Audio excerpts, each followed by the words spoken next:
Eu intitulei a palestra de hoje com os dizeres que os irmãos estão vendo aí projetados aqui atrás. Sensacionalismo, teorias conspiratórias e o estudo racional da profecia. Eu gosto de estudar a profecia. Por que eu gosto de estudar a profecia? Porque o estudo da profecia como que revela a assinatura de Deus na história. Deus mostra por meio das profecias que Ele é o Senhor da história, que as coisas só estão acontecendo porque Ele está permitindo. Há um começo, há um meio, há um fim, e nós estamos caminhando para esse grande fim, esse grande final que será a volta gloriosa do Senhor Jesus. Nós estamos esperando esse grande dia, o dia da manifestação gloriosa de Jesus Cristo nas nuvens do céu, quando Ele virá cheio de poder e acompanhado de todos os seus anjos. Deus é o Senhor da história.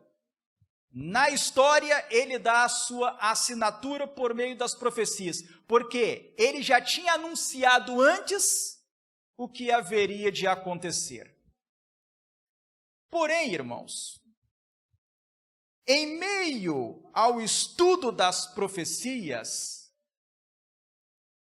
Satanás dissemina falsas interpretações das profecias, apelando para o sensacionalismo, apelando para teorias conspiratórias, apelando para o exagero. Ele falsifica a compreensão das profecias. Ele apela para a excitação, para o sensacionalismo, para desviar a atenção do povo de Deus da compreensão correta da profecia bíblica para uma compreensão deturpada daquilo que as Escrituras dizem sobre o passado, o presente e o futuro. E para nós começarmos a nossa reflexão e também o nosso estudo, vamos abrir as nossas Bíblias em Isaías, capítulo 8, versículo 12. Isaías, capítulo 8, versículo 12. O Senhor Deus diz o seguinte: não chameis conjuração a tudo quanto este povo chama conjuração. Não temais o que ele teme, nem tomeis isso por temível. Essa aqui é a tradução da Almeida Revista e Atualizada. Pode passar o slide. Aí os irmãos têm na tela projetado o texto de Isaías capítulo 8, versículos 12 e 13, na Nova Almeida Atualizada. E diz o seguinte: não chamem conspiração a tudo que este povo chama conspiração. Não temam aquilo que o povo teme, nem fiquem apavorados. Ao Senhor dos exércitos, a Ele vocês devem santificar, é a Ele que devem temer, é dele que devem ter pavor. Não chamem conspiração a tudo o que este povo chama conspiração. Essa palavra, que na Almeida Revista e Atualizada aparece como conjuração, e na Nova Almeida Atualizada aparece como conspiração, é tradução da palavra hebraica. Pode passar? eu não sei se está aparecendo bem, acho que sim. É tradução da palavra hebraica kesher. Essa palavra kesher, ela é traduzida de diferentes maneiras pela Almeida, mas de uma forma geral, essa palavra kesher significa uma trama, uma aliança entre algumas pessoas para fazer alguma coisa indevida, para fazer alguma coisa errada. E por isso, a Almeida, ora a traduz como traição, como conjuração ou como conspiração. Mas aqui em Isaías 8, do que é que se está a falar? Do seguinte: o rei da Síria tinha se juntado com o rei de Israel para que ambos se voltassem contra o reino de Judá. E isso, claro que era uma aliança infame, uma aliança indevida. Vejam bem, o rei de Israel, e Israel era o povo de Deus, tinha se aliado com o rei da Síria, uma nação gentílica, uma nação pagã, para que ambos juntos lutassem contra o reino de Judá, que era outra parte do povo de Deus, porque os irmãos sabem que nessa época o povo de Deus estava dividido em dois reinos, o reino do norte, que era o reino de Israel, e o reino do sul, que era o reino de Judá. E o povo de Judá estava com muito medo disso. Eles ficavam pensando, o que é que o rei da Síria e o rei de Israel estão tramando? Que planos eles estão tramando? E ficavam ali imaginando, eles vão fazer isto, eles vão fazer aquilo, eles vão fazer aquilo outro. E Deus manda uma mensagem para o rei Acaz de Judá e para o próprio povo de Judá. E Deus diz para o povo de Judá: não chamem conspiração a tudo que esse povo chama de conspiração. O povo amedrontado começa a imaginar coisas, começa a fantasiar coisas. E alguns gostam de incentivar isso, incentivar o medo, incentivar o sensacionalismo. Deus mandou a mensagem para Acaz e para o povo de Judá: não chamem conspiração a tudo que esse povo chama de conspiração. Vocês não têm que temer essas conspirações, essas tramas, se elas existem, se elas não existem, se há exagero, se não há exagero. Vocês não devem temer a nada disso. Temam ao Senhor Deus, porque o Senhor Deus é que lhes dá a proteção, o Senhor Deus é quem lhes dá a segurança. Pode haver conspiração para cá, conspiração para lá, pode ser de menor tamanho, de maior abrangência, pode ser tudo o que se diz, pode não ser tudo o que se diz, não importa. Se você estiver do lado do Senhor, não importa qual seja a trama, pode ser Amã tramando um jeito de destruir o povo de Deus. Deus reverte a conspiração e protege o seu povo, se o seu povo estiver sendo leal à aliança com o seu Deus. É ao Senhor que nós devemos temer. É no Senhor que nós devemos pensar. É na verdade do Senhor que nós devemos nos fundamentar, é com ela que devemos nos preocupar. As conspirações podem existir, podem não existir, os exageros sempre existirão. Não chamem conspiração a tudo o que esse povo chama de conspiração. Não se preocupem tanto com isso. Se preocupem em temer ao Senhor, ser fiel ao Senhor, confiar no Senhor e guardar os seus mandamentos, porque esse é o dever de todo homem. Então, irmãos, inspirados nessa situação, eu gostaria de falar um pouco para os irmãos nesta noite, como preparação para os nossos estudos, justamente sobre essas teorias conspiratórias que rondam por aí. O que é uma teoria conspiratória?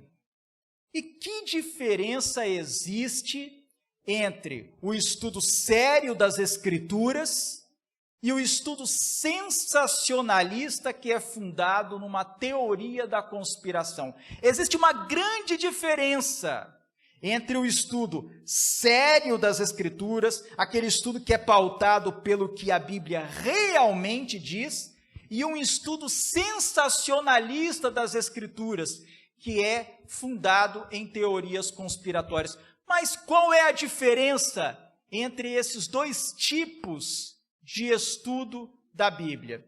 Vamos ver. Bem, primeiramente vamos caracterizar as teorias conspiratórias.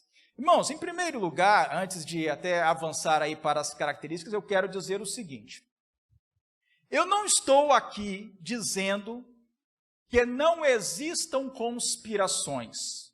Podem existir conspirações. Mas teoria conspiratória não é exatamente a mesma coisa que uma conspiração. A teoria conspiratória é algo diferente da conspiração. A conspiração, como eu já disse, é quando uma, duas ou mais pessoas ou forças se juntam para atingir um objetivo que não é correto, que não é lícito, que não é direito. Isso é uma conspiração. Agora, o que é uma teoria conspiratória? É quando você imagina uma conspiração que não existe, ou pelo menos que não é do jeito como você está imaginando, ou no grau com que você está imaginando. Então vamos caracterizar aqui as teorias conspiratórias, porque isso é importante para os estudos que nós vamos fazer durante a semana. Bem, a primeira característica de uma teoria conspiratória é a pouca importância que se dá à apresentação de provas objetivas das afirmações que são feitas. Então, eu quero primeiramente aqui frisar essa expressão que está em verde aí. Provas objetivas. A primeira característica de uma teoria conspiratória é que ela não valoriza provas objetivas daquilo que é afirmado, daquilo que é dito. Mas o que são provas objetivas? Vamos entender. Bem, primeiramente, prova. O que é a prova?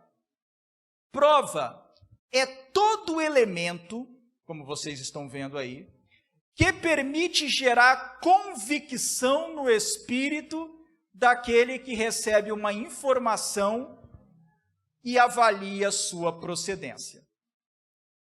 Isso é prova. Prova é um elemento que é capaz de gerar em você a convicção de que aquilo é verdade. Isso é prova. Agora, objetividade. O que é objetividade? É a qualidade da verificação de uma característica cuja existência não depende da emoção ou gosto pessoal, sendo percebida da mesma maneira por diferentes indivíduos. Então, objetividade é isso. Objetividade é a qualidade de uma característica que não depende do gosto pessoal.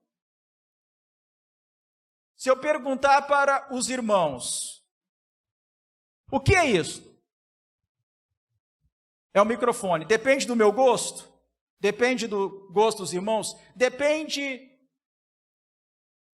da sua apreciação, da sua avaliação? Não. Para todos, esse objeto vai ser a mesma coisa, um microfone.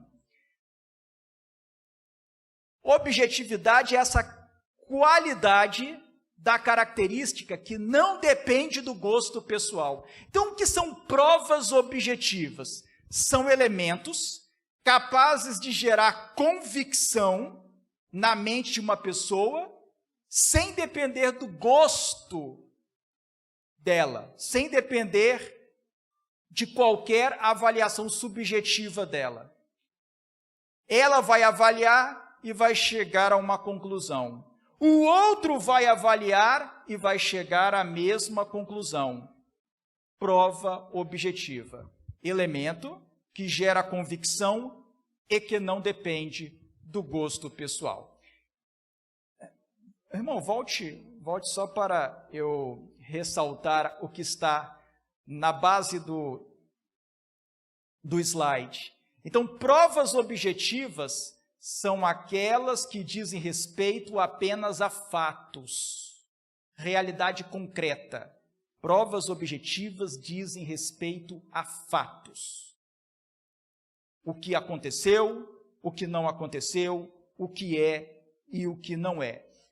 Provas objetivas não dizem respeito a juízos de valor, se é bom, se é ruim, se é interessante, não interessante, agradável, desagradável, não. Provas objetivas dizem respeito a fatos. Agora vamos avançar. O adequado estudo das profecias bíblicas é fundado, em primeiro lugar, no que realmente consta do texto inspirado e também em provas objetivas de seu cumprimento. Eu quero apelar aos irmãos para que fixem atenção nesse conceito. O estudo sério, adequado, correto das profecias bíblicas leva em consideração esses dois fundamentos. Em primeiro lugar, prestar atenção no que realmente está escrito. Tem que estar escrito. É preciso valorizar o que está escrito. Então, leve em consideração o que realmente consta do texto inspirado. E também em provas objetivas de seu cumprimento. Se eu digo que há uma predição na Bíblia que anunciava determinado acontecimento, eu tenho que ter uma prova objetiva de que aquilo aconteceu.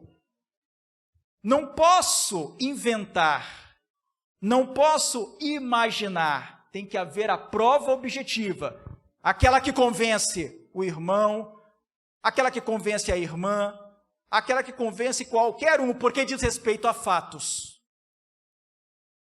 Muito bem, vamos avançar para o próximo slide. Bem, quando nós falamos de provas objetivas, nós precisamos tratar das fontes, a fonte da informação, e nós precisamos valorizar fontes imparciais. O que é uma fonte imparcial? Está aí na tela. Fontes imparciais são aquelas que não são provenientes do lado da controvérsia que está tentando provar determinado fato, nem estão associadas a ele. Então, irmãos, se eu digo, por exemplo, que a profecia bíblica, de alguma maneira, em Daniel e Apocalipse, já apontava para o surgimento do movimento adventista do sétimo dia como um evento e como um movimento importantes para a terminação da pregação do Evangelho e para a volta de Jesus. Não vai adiantar muito eu mostrar como prova disso a lição da escola sabatina. Não vai adiantar muito eu mostrar um livro sobre profecias publicado pela Casa Publicadora Brasileira. E por que não? Porque esses materiais estão vinculados ao lado que está tentando provar alguma coisa.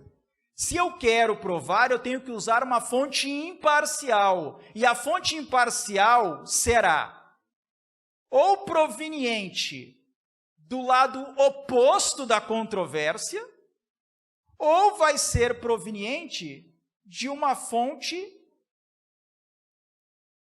neutra, uma fonte, um terceiro, que não esteja envolvido na controvérsia. Então, isso é uma fonte imparcial. Não pode ser uma fonte que esteja ligada ao lado da controvérsia, que esteja tentando provar alguma coisa. Alguns podem estar se questionando, mas, irmão, por que o irmão está falando sobre isso? No decorrer da semana, os irmãos que acompanharam os estudos vão entender por que estou a dizer isso. Vamos avançar.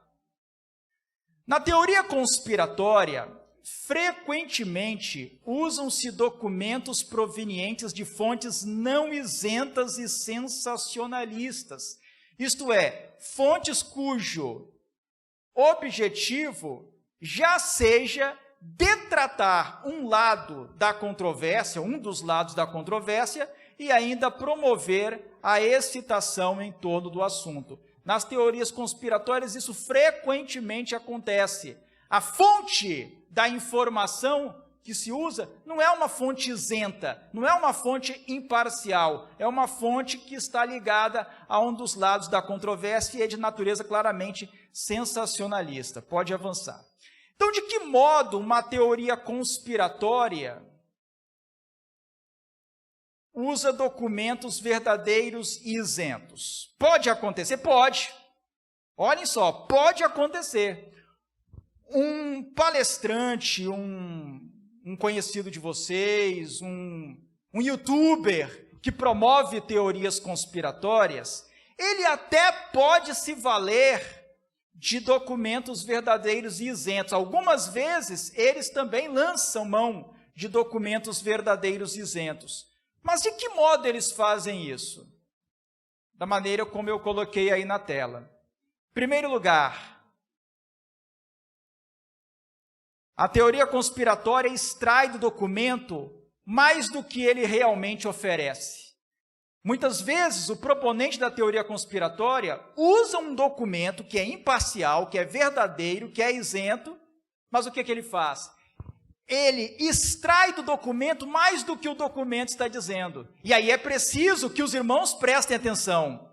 Tem que observar tudo que é dito com lupa. Precisam ser exigentes. A pessoa apresentou um documento, uma prova? Sim, mas onde é que está escrito isso aí? Geralmente, o que se faz é extrair do documento mais do que ele realmente oferece. No caso, o proponente de teoria conspiratória. Também a teoria conspiratória apela para a criatividade e a imaginação fértil. Ele apresenta um documento verdadeiro, isento e imparcial, mas extrai mais do que ele está dizendo e de maneira sensacionalista, apelando para a imaginação fértil. Ele pega uma informação do documento verdadeiro e começa a construir um emaranhado de raciocínios baseados no terceiro ponto, no exagero. E sabem como é que se faz isso? Por uma estratégia copiada da mágica. Copiada da mágica? Sim, copiada da mágica. É uma técnica chamada misdirection. O que é o misdirection? O misdirection, vocês sabem o que é. Vocês já devem ter visto quando um mágico ele vai fazer um truque e ele movimenta as mãos, chamando a atenção para o lado diferente, para uma posição diferente de onde ele vai ocultar um objeto, introduzir um objeto. Ele distrai a atenção do espectador para o lado diverso daquele em que ele está alterando o cenário, em que ele está colocando uma carta, tirando uma carta, colocando um papel moeda, uma nota de dinheiro, em que ele está fazendo alguma mudança, mas ele distrai o espectador, chamando a atenção para o outro lado. Isso é o misdirection.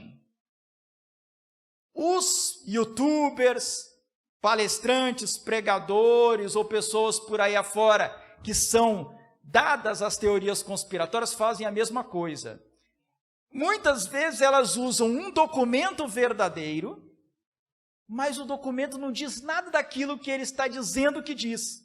Ele apresenta o documento, vamos dizer aí que seja um artigo do jornal The New York Times, ou da revista Time, ou aqui mesmo de algum jornal de credibilidade no Brasil, ou de alguma revista científica, da Nature,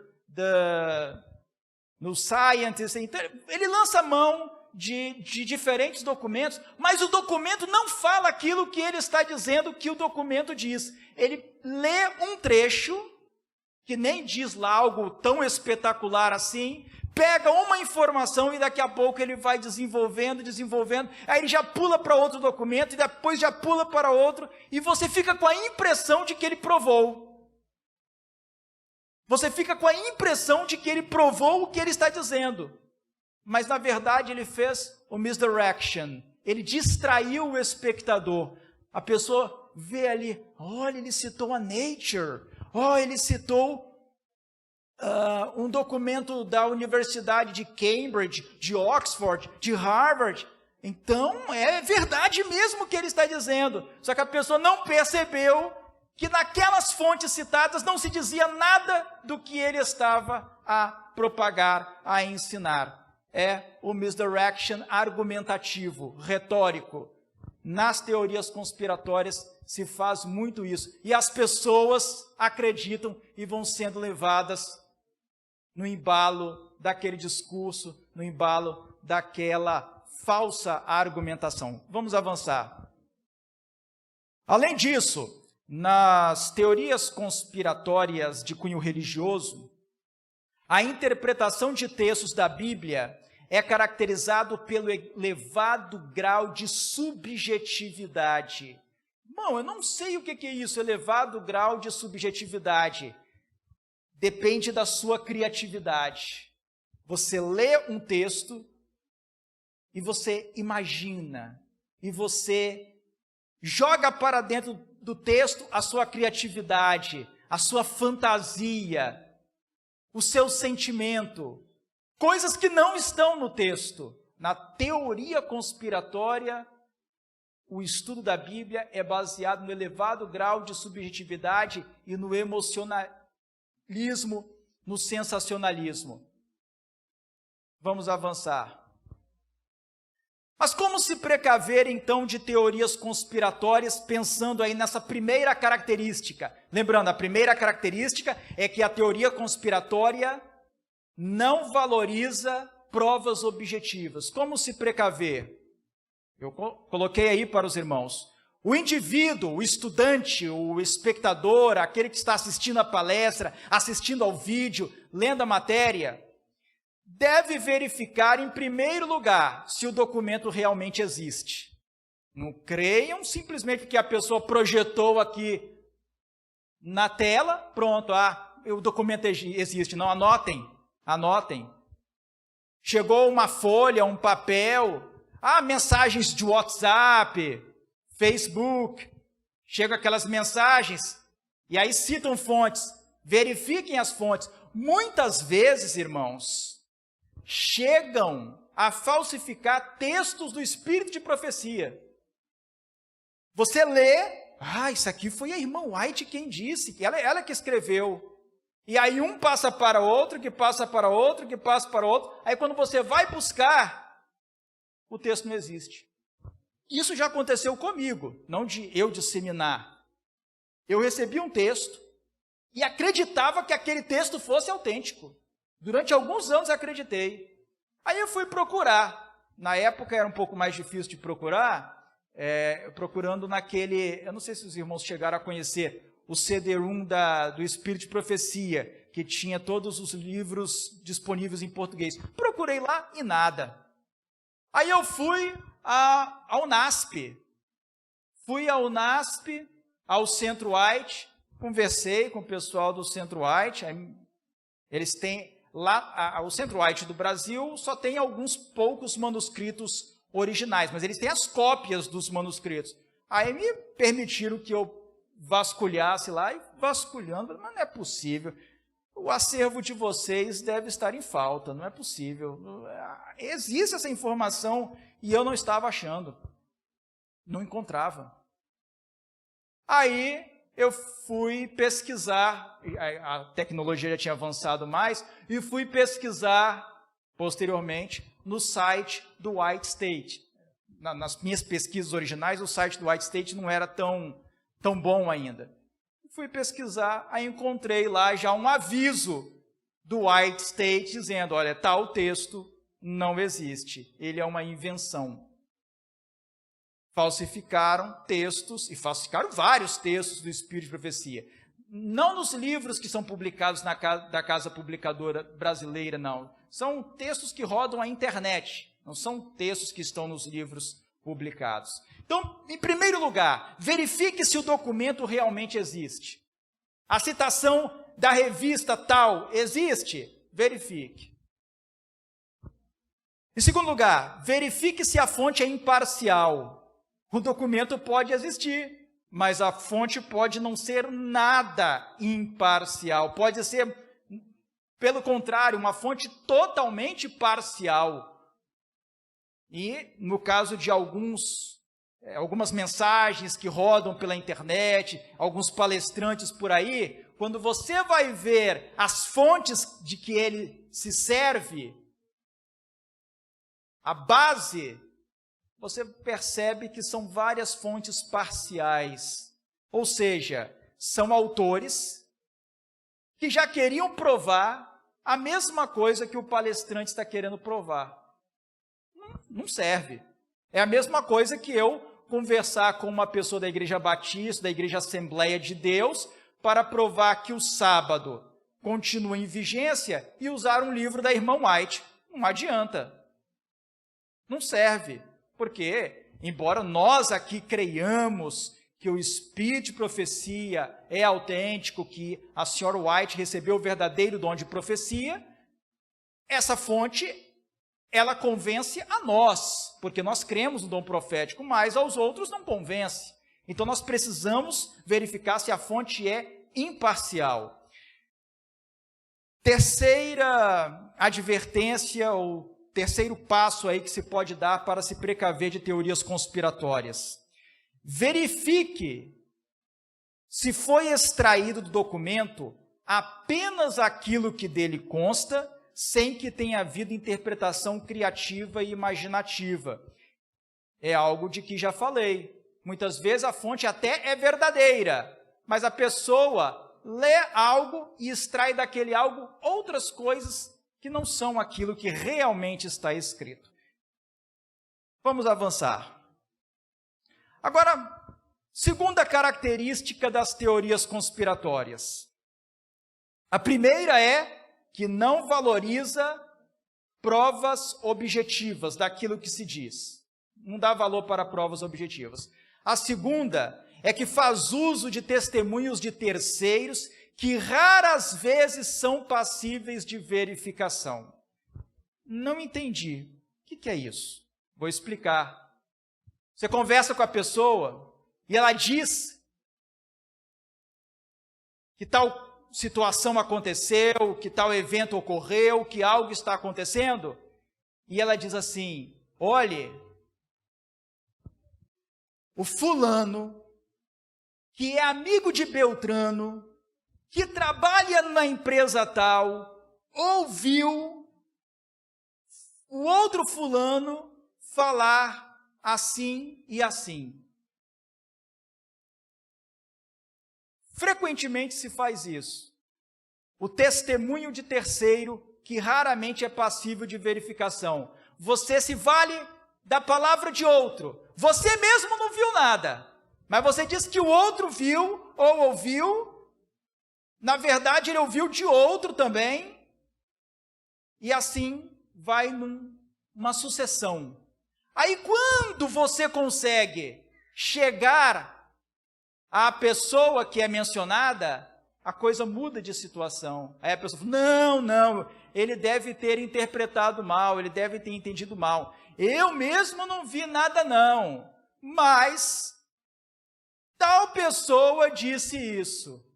É sempre jogando para o outro. Você nunca consegue chegar à fonte da informação. Isso é uma característica muito marcante das teorias conspiratórias. A dificuldade de você chegar à fonte da informação. É sempre o fulano que ouviu de Beltrano e assim por diante. Vamos avançar. Terceira característica das teorias conspiratórias. O promotor da especulação sempre se sente portador de um conhecimento especial, singular, diferenciado, algo que ninguém mais tem. Isso também é muito frequente nas teorias conspiratórias. A pessoa se sente portadora de um conhecimento diferenciado, um conhecimento especial, um conhecimento bastante diferente, que somente ela tem. E quando você pede as provas não aparecem. É outra característica das teorias conspiratórias. A pessoa acha que somente ela tem aquela informação. E de fato, porque ela não consegue citar a fonte primária da informação, a fonte original da informação. Vamos avançar. Aí, ouvindo o que eu já disse até aqui, alguns irmãos podem se perguntar, mas Anderson, o estudo das profecias não é assim? Não é desse jeito mesmo? A mensagem profética adventista não foi sempre assim? Ela não é um conhecimento especial que só nós temos, baseado em informações secretas. O estudo das profecias não tem algo de sensacional e não é também baseado nesse conhecimento escondido a que poucas pessoas têm acesso. Não é assim. Pode até avançar aí que eu já coloco a resposta. A resposta é não. Não é assim. O que acontece é o seguinte, de tanto pessoas distribuírem pela internet, por e-mail, WhatsApp, Telegram, Facebook, agora Instagram, mensagens sensacionalistas sobre o cumprimento das profecias, sem apresentar a base, sem apresentar a fonte, e mesmo com o conteúdo adventista, você é levado a pensar que o estudo da profecia é assim, que estudo da profecia é sinônimo de sensacionalismo. Você é levado a pensar que é desse jeito, de tanto ter ouvido palestrantes ou pregadores que apelam para o sensacionalismo, você é levado a pensar, não, mas o estudo da profecia é assim mesmo, é para causar aquela agitação, é um conhecimento muito secreto, são poucas pessoas que têm, elas descobriram de uma forma especial, mas não é assim. Isso é uma falsificação da pregação profética. Palestrantes que apresentam a mensagem profética dessa maneira estão falsificando a mensagem profética. Mensagens pelas redes sociais que são dessa maneira estão falsificando a mensagem profética. A mensagem profética não é assim. Mas de que maneira, então, é a mensagem profética? De que maneira? A interpretação profética adventista tradicional, por exemplo, que consta lá do livro O Grande Conflito, é toda baseada em dados de domínio público, de amplo conhecimento. Então, eu gostaria aqui de ressaltar muito isso.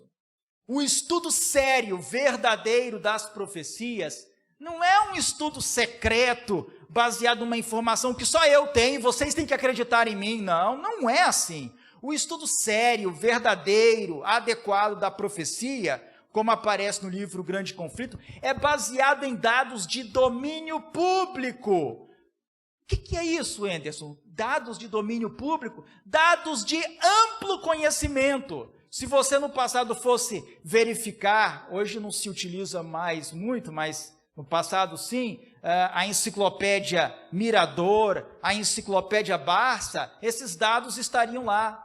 Se você for a um livro de história geral, se você for a uma enciclopédia virtual, a enciclopédia britânica, que está disponível na internet, ou mesmo você olhar, pesquisar na Wikipédia, você vai encontrar esses dados nessas fontes de conhecimento amplo, de amplo conhecimento, de domínio público.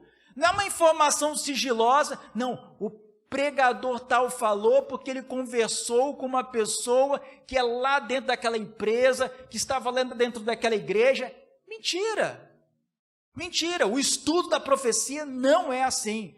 Eu não sei quantos irmãos aqui já leram integralmente o livro Grande Conflito, não precisam dizer. Mas quem já leu o livro Grande Conflito, que faz a exposição profética adventista, com base na revelação divina, quem já leu o livro Grande Conflito verá que ali são apresentados documentos que são de domínio público, de amplo conhecimento. São documentos que, se você for às bibliotecas, você vai encontrar. Hoje, muitos desses documentos estão digitalizados. Se você pesquisar um pouquinho mais na internet, você vai encontrar esses documentos digitalizados, as fontes da informação. Então, o estudo sério das profecias é baseado em documentos de amplo conhecimento, de domínio público. Pode avançar. E a quarta e última característica da teoria conspiratória apela para o sensacionalismo. Anderson, eu não sei o que é sensacionalismo. Os promotores de teorias conspiratórias buscam, com essas teorias, causar excitação, agitação ou empolgação, apelando para o fantasioso, para o sensacional, para o exótico, ou seja, para o que é diferente. O sensacionalismo. Criam uma cena, criam um cenário, criam uma situação que faz a pessoa ficar agitada, empolgada. Aí vocês podem pensar, mas Anderson, isso não é bom? O problema é que essa excitação tem efeito passageiro, é algo efêmero. Você fica agitado, você fica excitado, você fica preocupado, aí você vai para casa e começa a pesquisar, ora naquele dia, mas daqui a pouco passa aquela agitação, o interesse se esvai, a coisa não acontece como tinha sido anunciada, aí você perde o interesse e se volta para outras excitações do mundo. A mensagem de Deus não é baseada no sensacionalismo. Pode avançar. Nós temos aí uma citação do Espírito de Profecia. A Sra. White escreveu, está no livro Mensagens Escolhidas, volume 1. Vejam aí que coisa importante. Alguns membros zelosos que miram a originalidade e estão empregando ao máximo toda a energia para consegui-la, têm cometido erro grave em buscar conseguir algo de sensacional, maravilhoso, fascinante perante o povo, alguma coisa que julguem que os outros não compreendem, não sabem, porém, eles próprios do que estão falando, especulam com a palavra de Deus, adiantando ideias que não constituem um mínimo de auxílio para eles mesmos ou as igrejas.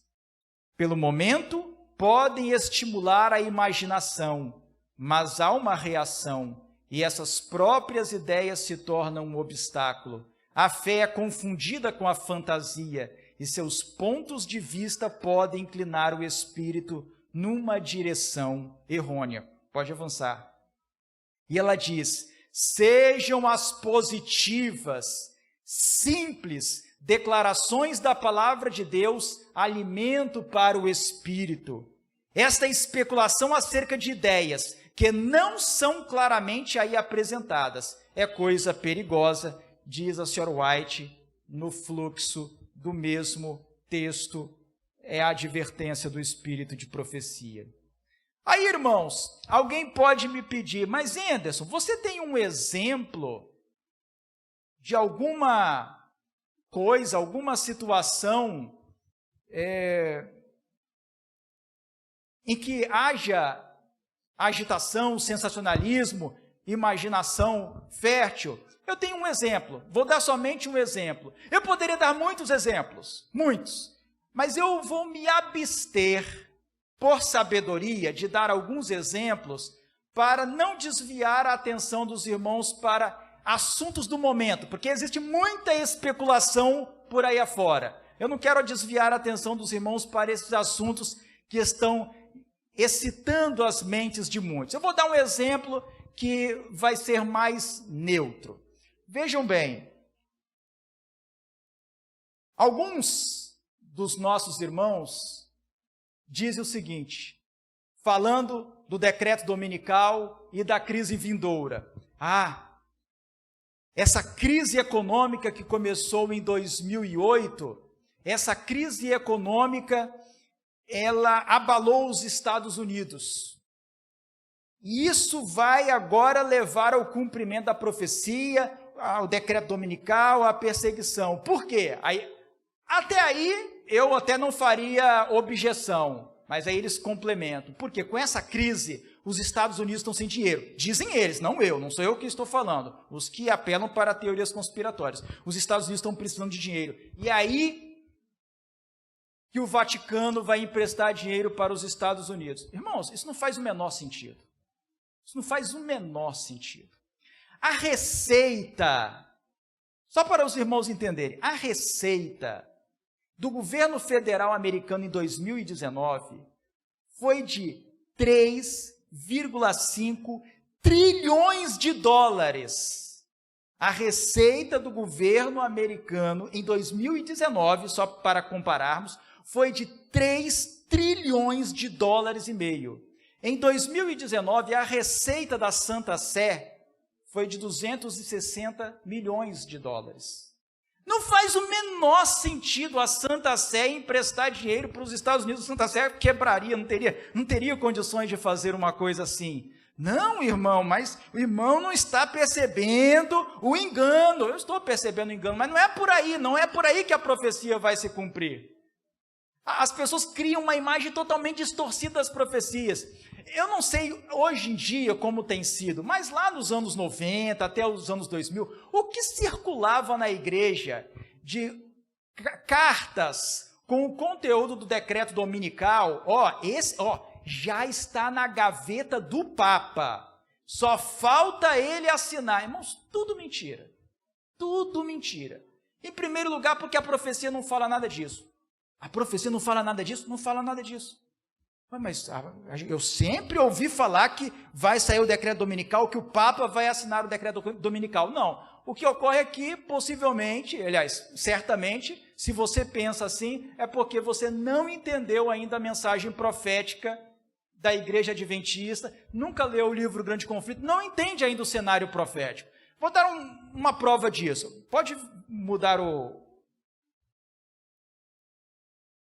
slide aí. Exato. Esse texto aí, ele não está disponível em português. Ele só está disponível em inglês, da coleção Spalding and Magan. Na página 1, parágrafo 4º, eu fiz a tradução. Vejam bem o que diz o texto da Sr. White. Isso é Espírito de Profecia, se os irmãos quiserem verificar no site do White State, verifique mesmo, não confiem em mim não. Vão lá no site do White State, verifique, só que esse texto só existe em inglês. Eu que traduzi. Vocês podem pegar o texto em inglês e traduzir, né? A Sra. White diz o seguinte: eu vi que a besta de 2 chifres tinha a boca de um dragão, e que seu poder estava em sua cabeça, e que o decreto sairia de sua boca. O decreto sai da boca da besta de 2 chifres. A besta de 2 chifres é a besta que sobe da terra, de Apocalipse 13. Está lá em Apocalipse capítulo 13, versículo 11. Não é a besta que sobe do mar. A besta que sobe do mar tem 7 cabeças. Ela está lá em Apocalipse 13, versículos 1 e 2. A Sra. White diz: eu vi que a besta de 2 chifres tinha a boca de um dragão, e que seu poder estava em sua cabeça, e que o decreto sairia da sua boca. Então eu vi a mãe das prostitutas, a mãe das meretrizes, que é Babilônia, lá do capítulo 17 de Apocalipse. Então eu vi a mãe das meretrizes, que a mãe não eram as filhas, mas separada e distinta delas. Ou seja, existe a mãe e existem as filhas. Existe a igreja mãe e existem as igrejas filhas. Isso os irmãos sabem. Ela quem? A mãe das meretrizes. Teve seu dia, ela teve o seu tempo e já passou. A mãe das meretrizes teve o seu dia e já passou. E suas filhas, as seitas protestantes, eram as próximas a entrar em cena e atuar com a mesma mente que a mãe tinha quando perseguiu os santos. Então, de acordo com o espírito de profecia, na crise final, o protagonismo não é da mãe, não é de Babilônia mãe, é de Babilônia as filhas de Babilônia. Quer dizer que a mãe não vai participar? Vai participar, mas o protagonismo, quem toma a frente, são as filhas de Babilônia. Mas vejam bem o que ela diz mais. Vi que, à medida que a mãe declinava em poder, diminuía em poder, as filhas cresciam e em breve exercerão o poder uma vez exercido pela mãe. Irmãos, na compreensão tradicional adventista, o decreto dominical, ele vai ser imposto como marca da besta, num momento em que as igrejas protestantes, unindo-se em pontos comuns de doutrina, forçarem o governo dos Estados Unidos a liderar uma coalizão internacional para impor o decreto dominical. Mas isso parte das igrejas protestantes. Em aliança com os católicos? Sim, aliança com a igreja católica, mas o protagonismo é das igrejas protestantes, que estão se espalhando nesses movimentos renovados, pentecostais, nessa agitação toda pelo mundo afora. O protagonismo das igrejas protestantes. E no plano político, o protagonismo é dos Estados Unidos, não do Vaticano. O Vaticano já teve o seu tempo. Na profecia, a besta que sobe do mar, ela exerce o seu domínio por 42 meses, que são os 1260 dias proféticos, ou 1260 anos literais. Isso já passou, esse período terminou lá em 1798,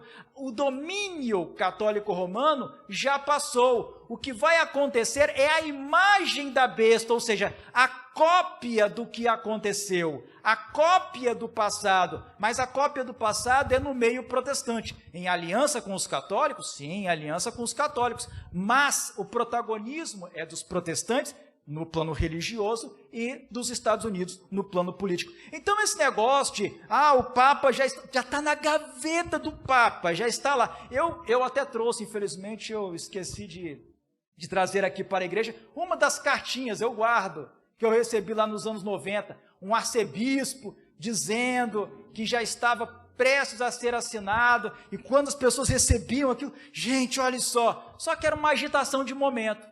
Passava o final de semana, já nem se lembrava mais daquilo e o coração endurecia, porque a perspectiva não se realizava. Então, o que eu quero propor aqui para os irmãos durante esta semana é um estudo racional das profecias, baseado naquilo que realmente está escrito, prestando atenção em palavra por palavra, frase por frase, detalhe por detalhe, e buscando em dados objetivos da história o cumprimento das profecias. Então, para fazer agora a síntese e terminarmos, eu gostaria de apresentar rapidamente as dicas finais para não ser enganado por teorias conspiratórias. Rapidamente. Número 1, verifiquem citação por citação de todo o livro, ou apostila, porque roda muita apostila. Antes as apostilas eram impressas, né? Agora é PDF, que fica circulando, é um monte de PDF. Toda hora chega um PDF, cada um mais tresloucado que outro. Verifiquem citação por citação de todo livro ou apostila que lerem e de toda pregação que ouvirem. Próximo. Examinem se a citação foi feita corretamente, porque muitas vezes até manipulam, alteram o que o documento original estava dizendo.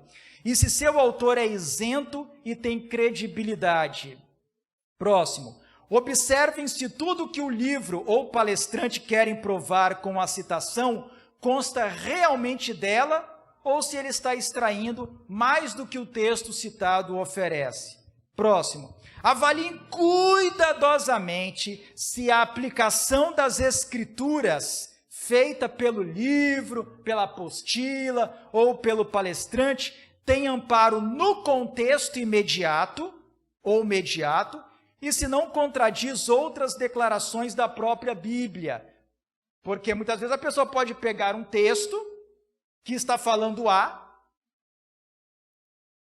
e interpretar de maneira diferente, dando um sentido B. Sendo que se você lê o versículo anterior e o versículo subsequente, você percebe que o sentido era totalmente diferente daquele que o palestrante estava tentando transmitir. 5. Investiguem se a interpretação proposta também é feita pelos escritos de Ellen G. White, ou se pelo menos não contradizem o espírito de profecia. 6. Desconfiem de toda ideia exagerada e sensacional. Não estou dizendo para vocês rejeitarem, mas desconfiem, fique com o pé atrás. Pode ser verdade, pode não ser. É preciso verificar, especialmente se não estiverem demonstradas por meio de provas objetivas. Provas objetivas que são aquelas que possuem elementos que permitem gerar convencimento em qualquer pessoa. E por fim, última dica, evitem tudo o que seja especulativo. Se uma afirmação não tiver como ser cabalmente provada e for inverossímil é a aparência de ser falsa, rejeitem-na peremptoriamente. Se a afirmação não tiver como ser provada, mas parecer possível, recebam-na apenas como uma hipótese e não como algo certo. São as duas situações. Existe uma interpretação, uma afirmação que não foi provada e já de cara parece absurda, então rejeitem. Agora, existem outras que não foram provadas, mas dão a aparência de serem possíveis. Então, nem rejeitem, nem o acolham. Esperem a prova. Peçam a prova, exijam a prova para não serem enganados. E eu convido os irmãos a lerem o último texto da palestra desta noite, Apocalipse, capítulo 1, versículo 3. Apocalipse, capítulo 1, versículo 3. Bem-aventurados aqueles que leem, e aqueles que ouvem as palavras da profecia e guardam as coisas nela escritas, pois o tempo está próximo. Irmãos, nesta semana nós vamos estudar sobre algumas profecias da Bíblia. As 4 séries de 7 do Apocalipse. Hoje foi uma preparação, foi um estudo mais conceitual. A partir de amanhã vamos nos aprofundar em algumas profecias do Apocalipse. Saibam que no estudo dessas profecias há uma bênção especial de Deus, porque ele declarou bem-aventurado aquele que lê, aquele que ouve e aquele que guarda as palavras da profecia, porque o tempo da volta do Senhor Jesus está próximo. Que Deus abençoe os irmãos. Amém.